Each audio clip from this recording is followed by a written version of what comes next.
ഇതാ ജോലി കഴിഞ്ഞ് വന്നിട്ട് ഞാൻ വർക്ക് തുടങ്ങുകയാണ്. അപ്പോൾ ചോറിനുള്ള വെള്ളം ഗ്യാസിൻ്റെ മേലെ വെച്ചിട്ടുണ്ട്. മുട്ട എടുത്ത് വെച്ചു. പിന്നെ കുറച്ച് ചാമ്പയ്ക്ക കിട്ടിയിട്ടുണ്ടായിരുന്നു. അപ്പോൾ അത് മുറിക്കുകയാണ്. ഉപ്പും മുളക് പൊടി ഇട്ടിട്ടുണ്ടെങ്കിൽ മോൻ നന്നായിട്ട് കഴിക്കും. അപ്പോൾ അത് അവന് കഴിക്കാൻ വേണ്ടിയിട്ട് റെഡിയാക്കുകയാണ്. പിന്നെ ചോറ് ഇതാ തിളച്ചുകൊണ്ടിരിക്കുകയാണ്. ചോറ് ആയിക്കൊണ്ടിരിക്കുന്നു കേട്ടോ, ആവാറായിരിക്കുന്നു.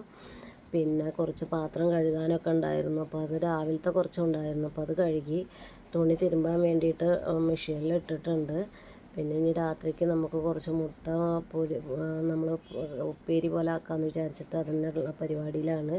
അപ്പോൾ മുട്ട ഉപ്പേരി ഉണ്ടാക്കാൻ വേണ്ടിയിട്ട് ഞാൻ അടുപ്പത്ത് വെച്ചിട്ടുണ്ടായിരുന്നു. ഉള്ളിയൊക്കെ വാടി വന്നിരിക്കുന്നു. പക്ഷേ എന്തുണ്ടായി, മുട്ട പൊട്ടിച്ചൊഴിക്കുന്നതൊന്നും കാണിക്കാൻ പറ്റിയില്ല. അപ്പോഴേക്കും അതൊക്കെ ഞാൻ പിടിക്കാൻ മറന്നു. അപ്പോൾ അതൊക്കെ വർക്കൊക്കെ കഴിഞ്ഞു. അടുക്കള ഒന്ന് തുടച്ച് റെഡിയാക്കുകയാണ്. ഊണ് കഴിക്കാനുള്ളതൊക്കെ റെഡി ആയിരിക്കുന്നു.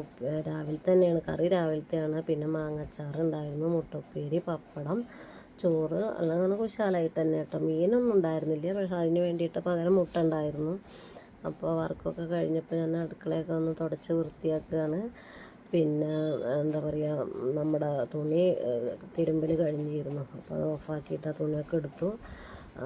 തോരടാൻ കൊണ്ടുപോകേണ്ട പരിപാടിയിലാണ് അവൻ. പക്ഷെ മോൻ അതൊക്കെ ചെയ്യും കേട്ടോ. അതിൻ്റെ മുന്നേ അവൻ ചോറ് വേണം പറഞ്ഞപ്പോൾ ഊണ് കഴിക്കാൻ ഞങ്ങളത് റെഡിയാക്കിയിരിക്കുന്നു. അടുക്കള പണിയൊക്കെ കഴിഞ്ഞ് വാതിലടച്ചു. Okay, by.